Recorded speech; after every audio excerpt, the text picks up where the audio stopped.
this is Mateo attempting to record this for the third time now. Let's hope that I can actually make it past the 3-minute mark this time. Go me.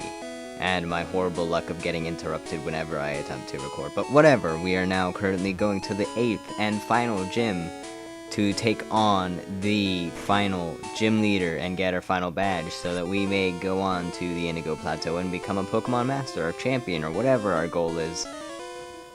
But of course, we have sliding floor puzzles, or rather just a puzzle in general, but in this case it's a sliding floor puzzle.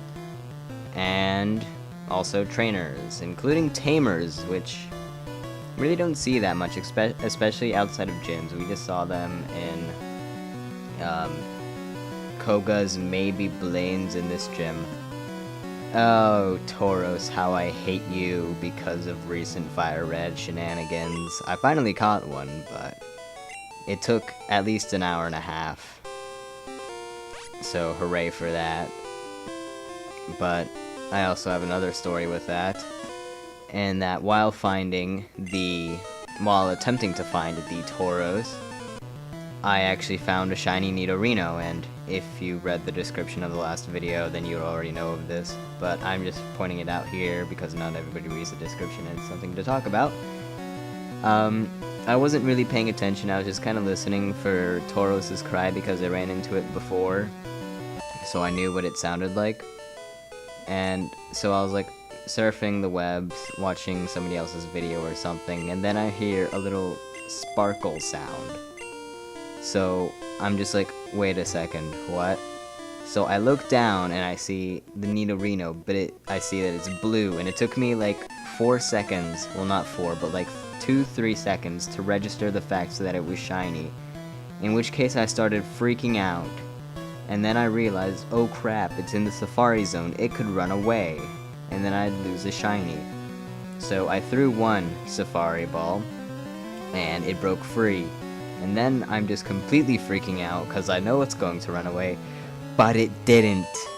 And I threw a second Safari Ball and I caught it, and now I have a level 43 or so Nidoking on my Fire Red team as I try to catch as many as I can to send to White. And it is awesome.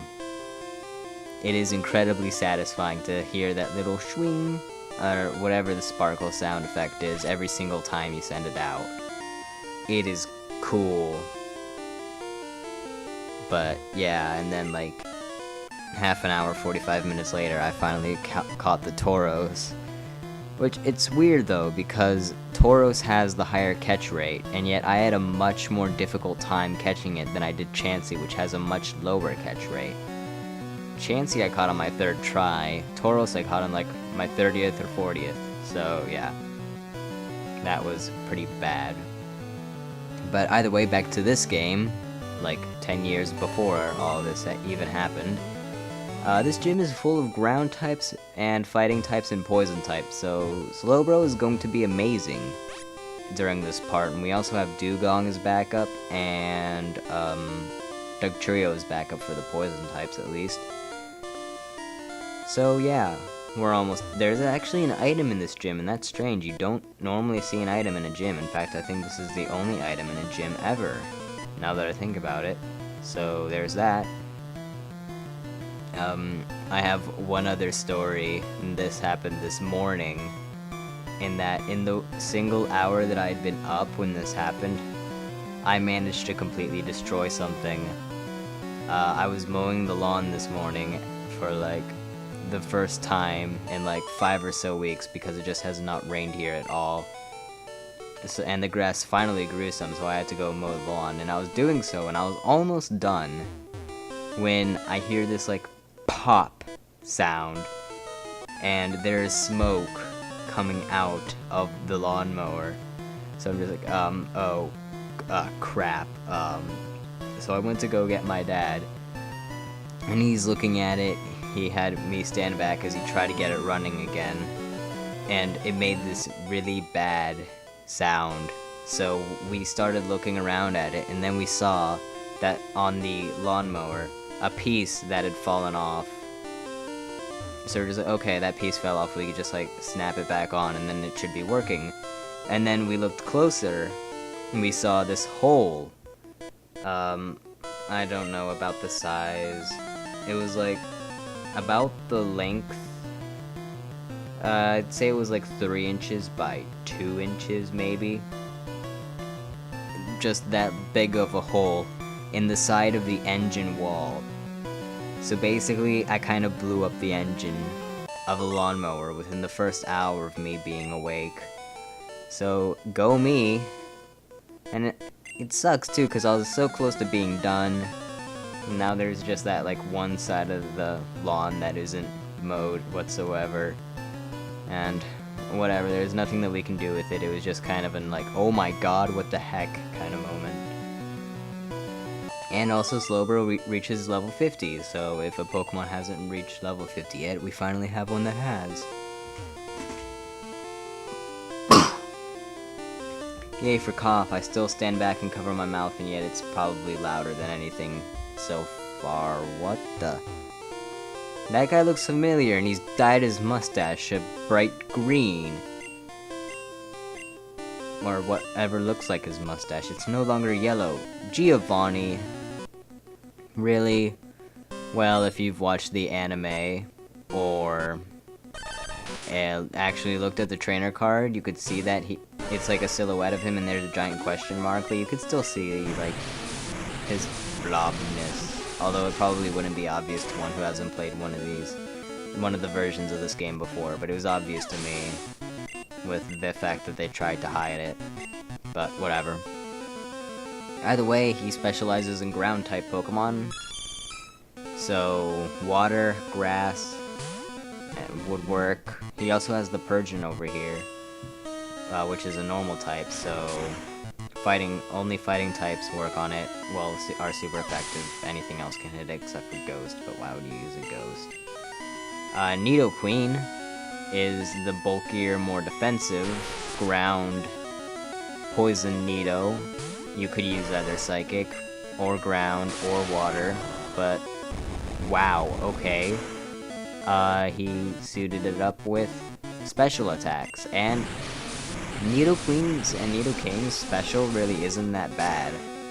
I mean, in Fire Red I gave my Nidoking Shockwave so I could have something to combat all the water and flying types, because I really don't have anything to do that. I mean, I only have, well, mainly the water types, because I have a Charizard, which is weak to water, and a Vaporeon, which is neutral to water. Well, not really. It's more not very effective, but it depends on what move you use, but still. So I gave him Shockwave for a while, and he actually does... His special attack is only slightly lower than his physical attack, so you could have a Nidoking as a mixed attacker if you want to, and it won't be that bad. Either way, we are also going to give Dugong some screen time, because why not?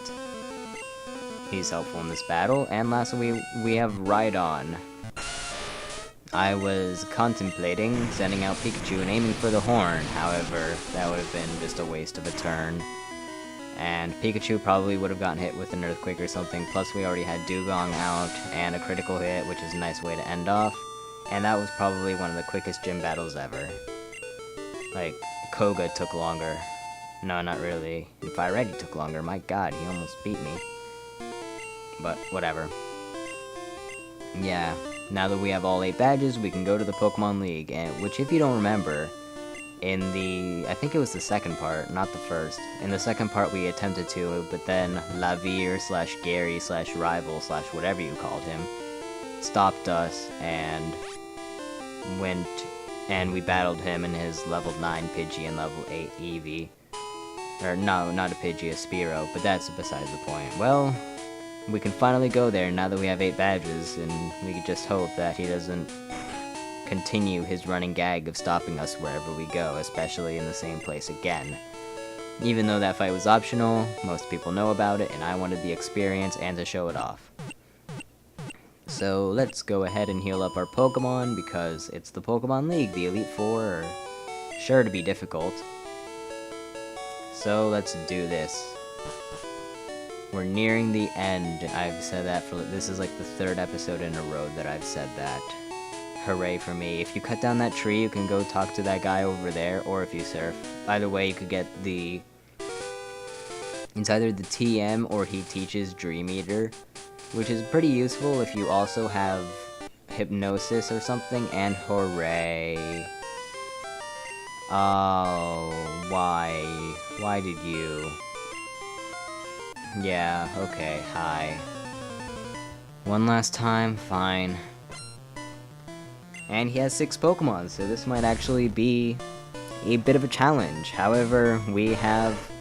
Even though he talks about how he has Pokemon that are super effective against ours, we're kind of the same way. And yay for Surf animation messing up again. I think it's because of the way the frames work or whatever. Oh well, it doesn't matter, you know I'm using Surf. The text says so. But it's summer, I don't have to read. Well, school's almost in session, so you might better get used to it. I'm having a conversation with myself now, hooray. And he still has an Execute. You could have bought a Leaf Stone all the way in Celadon. And oh, why does every time... I like the animation of Fire Blast, that's what it's called, Fire Blast. Because it references the whole star shape that it had in the anime when Magmar used it. And whenever pretty much any Pokemon uses it ever in the anime now. Now, why would he send out a Fire type against my Fire type? I mean, he's down his Ground type, and he doesn't... He could have sent out his Cloyster, which is a Water type, although I would have switched out anyways. But still, he's not really doing this whole, I have the weakness of any of your Pokemon thing. I think he's just sending them out in order and hoping for the best, which aren't really working, and because I have it set to Shift, because I'm a cheap player like that, I could just switch him out as he sends them out. Like, he tells me, I'm sending out my Cloysters! Send out something that can beat it easily. And then I do so, and I win. But it gives us the option, and it's helpful, it doesn't waste a turn, and it saves time, so why not? And that's my reasoning behind that. Kadabra, you have yet to buy 2 Game Boys and trade with yourself. I don't know about you, but that's what I almost always did. And there was this one time where I was trading in Fire Red, which was like, that was when Fire Red was the only Pokemon game I had, and I barely knew anything about how to evolve the Pokemon. Like, I told the story of how I trained Machoke up to like level 45 to try to evolve it, and then I learned that you had to trade it. But anyway, another story. I forget what I got, but I traded one of my friends a Haunter.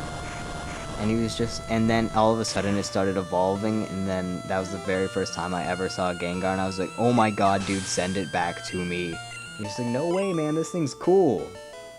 I don't know whether he knew if it would evolve or not, but I sure didn't. I was asking him to just send it back, and then I would send it back to him again just so I could get the Pokedex thing, but oh well. That was a no, and it doesn't really matter now because I ended up restarting the game many a time later. So, whatever. Either way, we've beaten Lavier once again, and I don't feel like healing up. But now, why do they have the dungeon slash Viridian Forest theme playing here? Either way, for whatever reason, they feel like stopping you every 5 steps to check that you have each badge, rather than just have 2 people at the entrance to make sure that you have all 8, like they normally do. Although that's not how they did it in Black and White.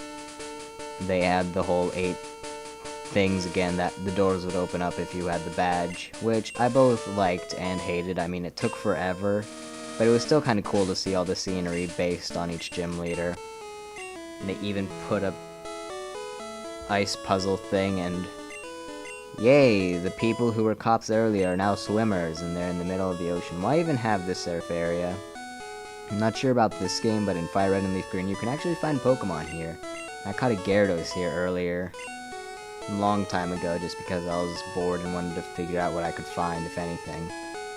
Okay, now we're back on land, and then they put grass in here, and I hate when they put grass in this area. I hated it in White, too, when they put grass in the normal area, because that means you really couldn't think of anything else, and we also have to deal with random encounters every 3 steps because the random encounter rate is so high in that game. But whatever. Earth Badge, we just got that this part, and now we can finally go face the Elite Four. What? No, no.